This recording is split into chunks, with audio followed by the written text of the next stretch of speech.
no versículo de número 17. Olha o que disse esse homem. E eu quero usar o versículo de Pedro, porque eu não sei. Deixa eu ler primeiro. Deixa ele colocar lá. Por favor, eu vou ler a Bíblia dos crentes. Os crentes têm isso aqui como palavra de Deus. Os crentes têm isso aqui, esse versículo. E os crentes têm esse livro aqui como, olha o que está escrito, Bíblia Sagrada. Ora, como que algo que é sagrado não é vivido, né?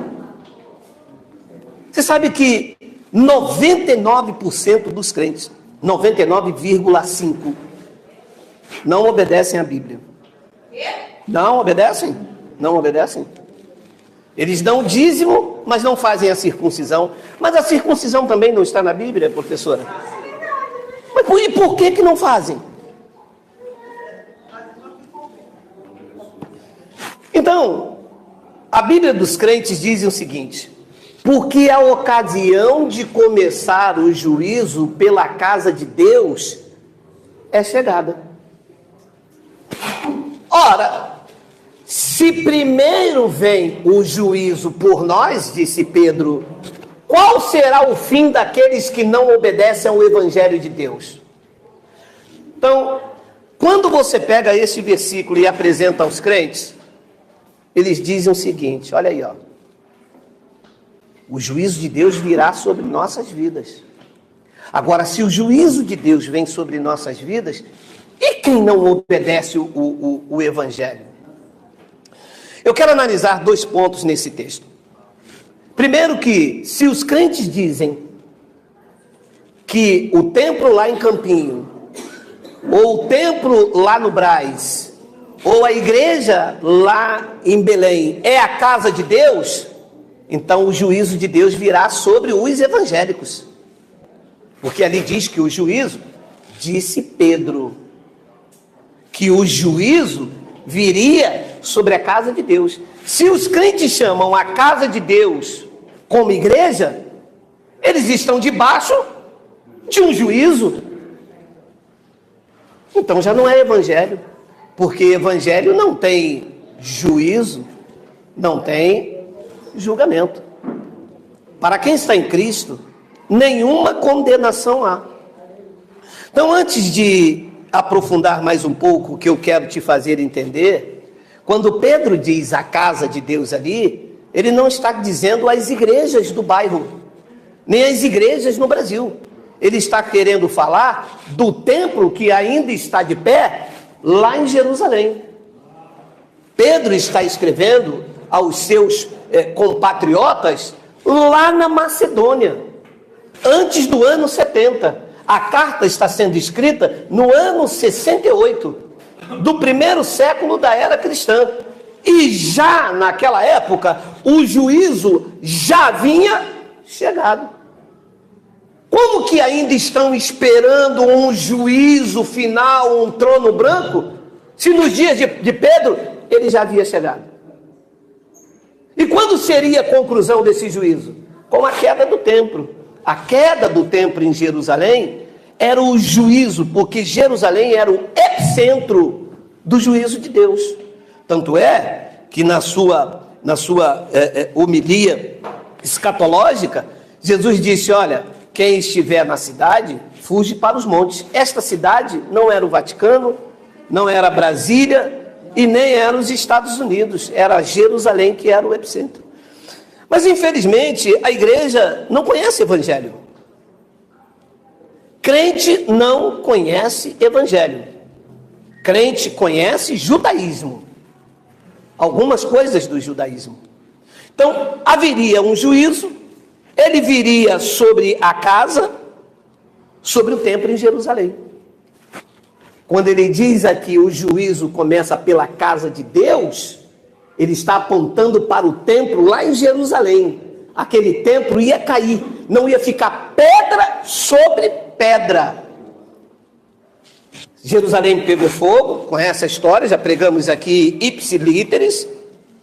Jerusalém pegou fogo, general Tito, a mando do seu pai, o imperador Vespasiano, saqueou o templo, matou os sacerdotes, e aquele templo que fazia sombra da lei sobre os judeus até então, caiu.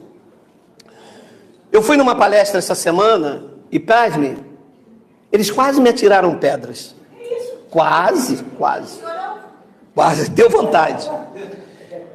Por favor, está sendo gravado, mas grave também na sua mente.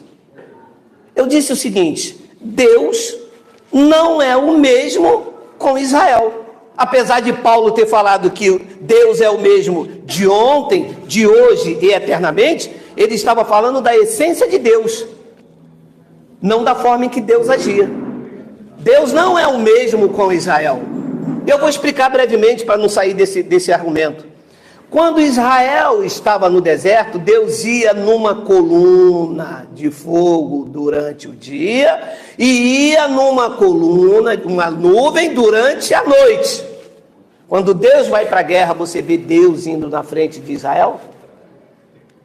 Quando Israel ia à guerra contra a Babilônia, Deus ia à frente deles. Deus disse a Ciro: eu irei adiante de ti. Israel está em guerra com Hamas, está em guerra com a Líbia, com a Síria. Você vê Deus ir à frente agora? Mas quando você diz isso a um crente, toda a igreja evangélica está debaixo do juízo de Deus. Por quê? Porque eles estão vivendo a lei de Moisés. Apesar dela não existir a nível espiritual, eles insistem ainda em praticar a lei de Moisés. Como disse Pedro, o juízo vem primeiro por nós. Por que primeiro por nós, judeus, lá? Porque eles praticavam a lei. Pedro era judeu. Paulo era judeu. Paulo pregava a graça de Deus, mas Paulo praticava o judaísmo. Paulo entrou no templo, rapou a cabeça, ia à festa de Pentecostes, mandou Timóteo lavar os pés. Paulo jejuava. Por quê? Porque Paulo tinha que cumprir o judaísmo do país que ele vivia e pregava a graça para os gentios. Então há um juízo, pelo menos na consciência, de quem não conhece a revelação da graça de Deus. Olha o que disse aí, Romanos capítulo 2, versículo de número 12, tenente abençoado. Eu vou logo profetizar, é Almirante depois disso aí que tu vai, né? Almirante, me chama para ir lá, hein? Romanos capítulo 2, é o contrário, eu não coloquei aí não, né? Romanos 2:12, por favor, em amor. Romanos capítulo 2, versículo de número 12. Assim, pois todos os que pecaram sem lei, também sem lei perecerão. E todos os que com lei pecaram, mediante lei serão julgados. Talvez alguém lá do lado de lá, quando ouvir esta pérola, vai dizer: mas nós aqui na nossa igreja não pecamos com a lei. Não, vocês pecam, vocês transgridem, vocês cumprem um ponto da lei, mas tropeçam no demais. E a grande culpa disso são dos pastores que não estudam a Bíblia. E nem o povo quer. O profeta Jeremias disse: mas é isto o que o meu povo quer. O povo não quer se debruçar sobre as Escrituras, sobre o Evangelho, corrigindo, que a Escritura compreende a lei e a Torá e os profetas. O Evangelho é a revelação da graça de Deus para que você tenha uma qualidade de vida. Viver uma qualidade de vida não está dentro da igreja, fazendo um mantra, recebendo óleo na cabeça. Qualidade de vida é você saber de onde você veio, o que você está fazendo aqui, para onde você vai. Isto traz segurança, isso traz uma mente em equilíbrio, saúde mental em dia. Então, disse Paulo, todos os que com lei pecaram, mediante a lei, serão julgados. Versículo de número 13. Versículo de número 13, tem aí: porque os simples ouvidores da lei, os simples, não precisa nem praticar, só ouvir. Os simples, precisa nem ter um ouvido acurado. Disse ele que os simples ouvidores da lei não são justos diante de Deus. Uau! Não, mas eu estou lá, mas eu conheço a graça de Deus. Eu estou lá, mas eu sei que não tem que tomar Santa Ceia. Mas você está lá ouvindo. Você está lá fortalecendo. Você está lá dizendo amém com a sua presença.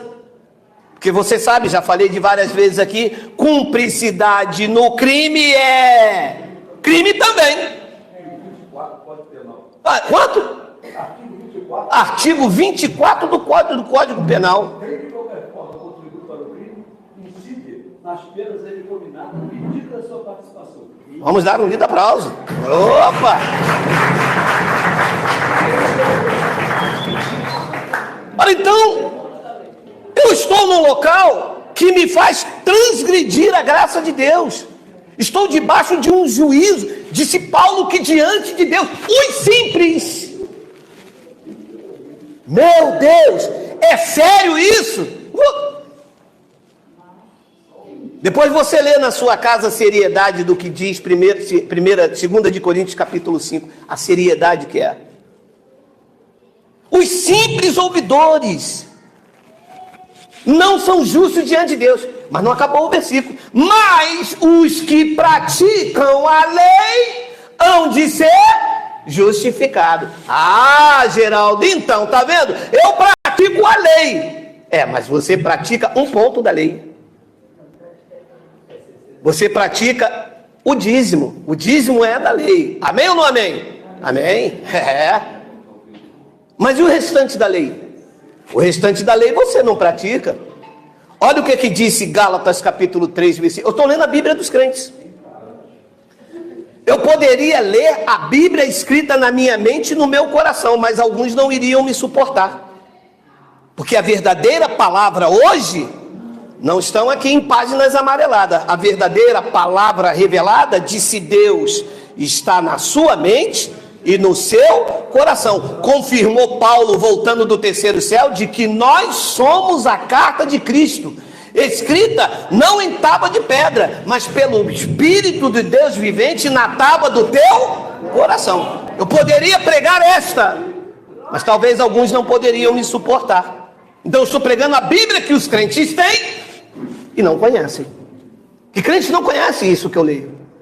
Crente conhece aquilo que o pastor manda. Segura a chave da vitória aí. Aí o cara segura a irmã Vitória. Ele já está de olho, ele já segura. Essa é a minha chave.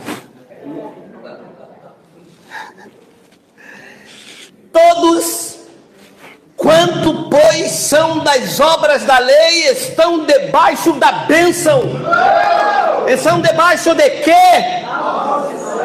Ah, não é possível. É inglês, tá? É inglês. Não, é francês, né? Não é possível. Todos. Mas e a missionária? Também. Mas o bispo não, né? Também. Todos. Também. Piorou.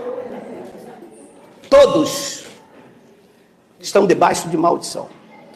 Eu vou ser um pouco radical, pregando a palavra que está na mente, no meu coração. Eu não acredito que um homem que foi chamado por Deus pregue maldição em nome de Cristo.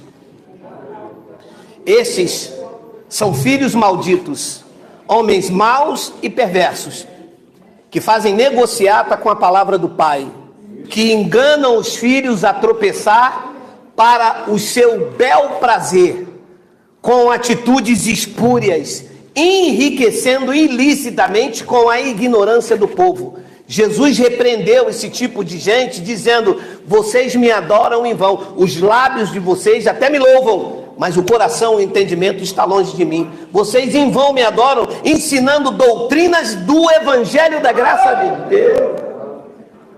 Nossa, mas vocês não deixam passar uma.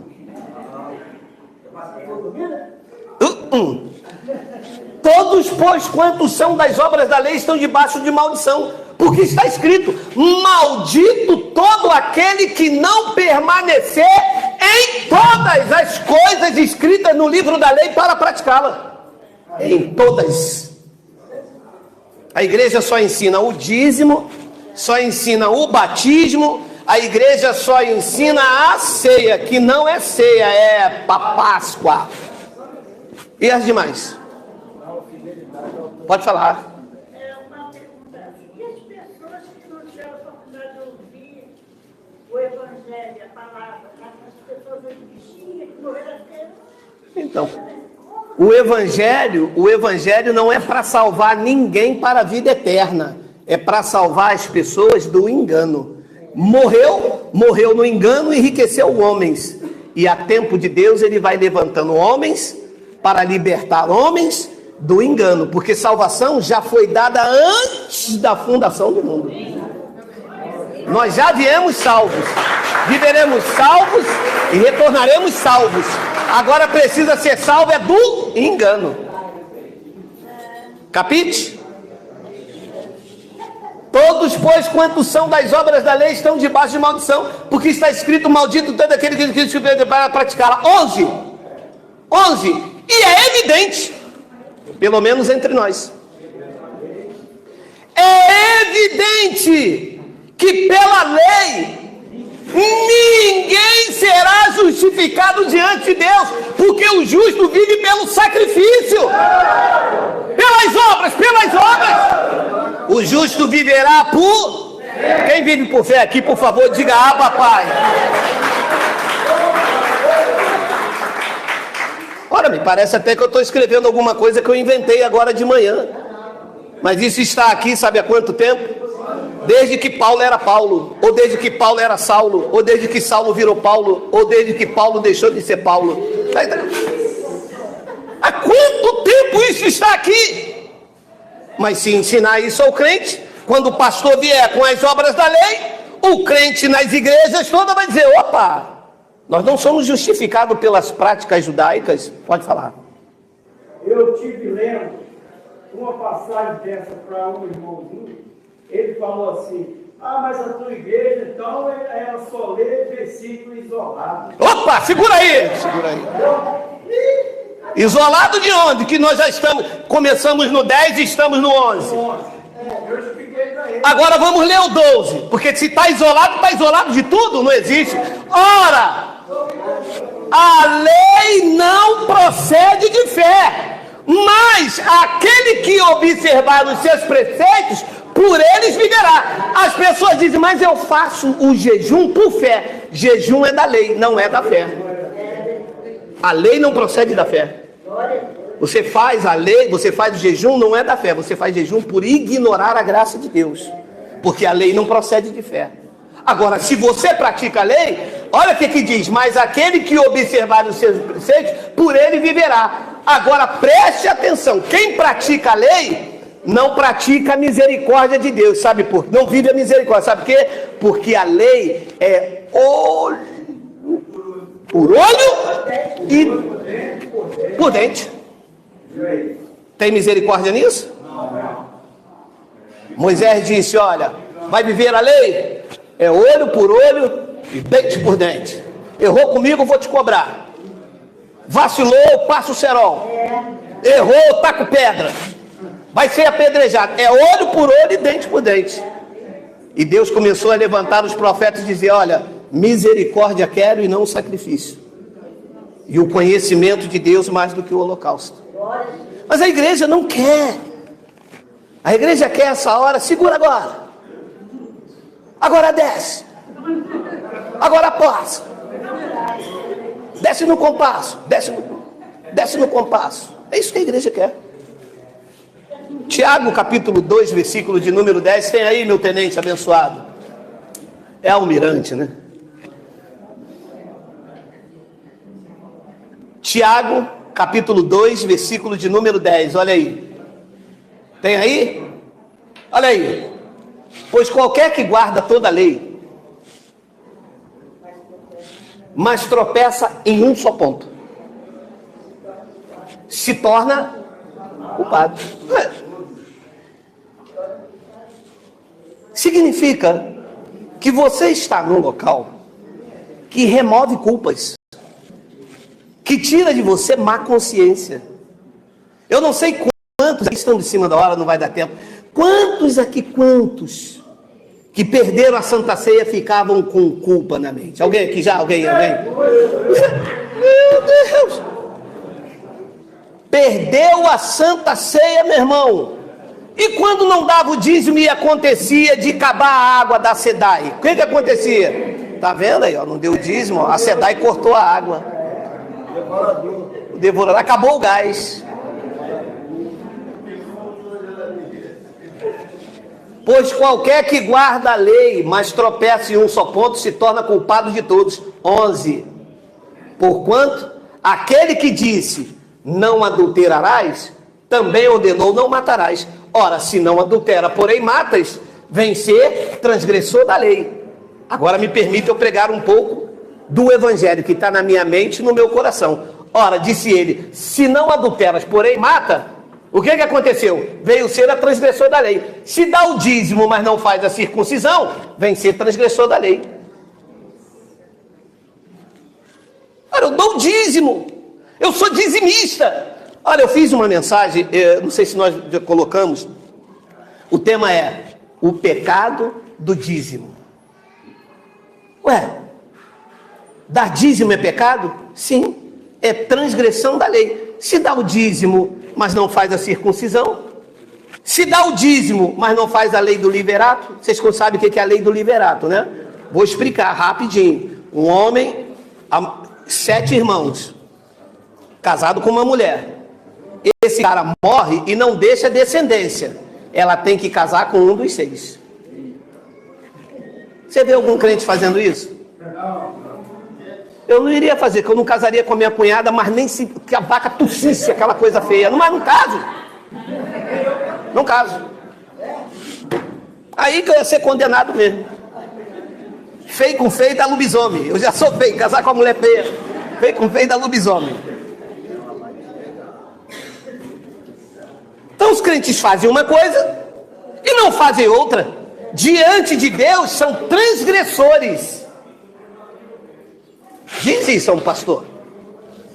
Diz isso a um evangelista.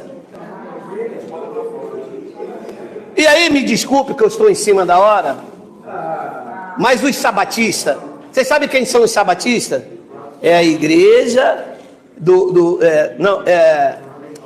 adventista do 7º dia. O cara me disse, quem são transgressores são vocês, Geraldo. Vocês não guardam o sábado. Geraldo, você tem que guardar o sábado. Você tem que usar o véu. Você tem que fazer cerimônia de comida e bebida, festa da primícia, Páscoa judaica. Vamos ler se nós temos mesmo. Colossenses capítulo 2, versículo 16. Mais 2 minutos para terminar. Temos louvores aí? Temos, vamos louvar, vamos agradecer ao Pai com nossos cânticos. Ninguém quer dizer quem? Ninguém. Nem o pastor, nem. Ninguém, pois, vos julgue por causa de comida e bebida, ou dia de festas, que são Páscoa judaica, festa das primícias, ou lua nova, ou sábados.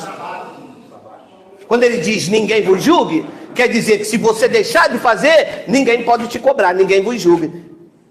Capite? Benevere. Ninguém vos julga, abençoado. Por que ninguém pode me julgar se eu não comer pão, se eu não tomar vinho, se eu não guardar sábado, se eu não guardar lua nova? Por que ninguém pode fazer isso? Primeiro, antes de ler o porquê, é porque nós estamos sob a cobertura de Cristo, e na cruz ele removeu tudo isso, ele rasgou o escrito de dívida, tudo que era contrário à sua igreja, do qual ele cabeça, ele removeu inteiramente, encravou na cruz e disse uma voz perfeita sobre a vida de Paulo e sobre a minha: nós estamos livres. É isso que nós fizemos. Final. Diz o versículo de número 17, porque tudo isso que você leu lá, vamos para o 17, espera só um pouquinho aí, pô, só um minutinho só, eu vou no reteté, eu vou no manto. Ninguém vos julgue por conta de comida, bebida, dia de festa ou lua novas. 17. Porque tudo isso, sábado, comida, bebida, tudo isso tem sido com sombra das coisas que haviam de vir. Quer dizer que tudo isso que a igreja faz não é real, é uma sombra. Então a igreja não vive a realidade de Cristo, ela vive sombra. Antes da cruz, isto era uma sombra daquilo que havia de vir. E ele veio, morreu naquele madeiro, e de lá para cá, passou a morar em nós. Nós não estamos agora em algo ilusório, indo buscar ele lá, ou acolá. Quando disserem a vocês, lá está o reino de Deus, ou acolá, não acreditem, porque o reino de Deus, que é o Pai, está em vós. Aí está Deus, aí está o Evangelho, aí está a luz de Cristo e não sombras.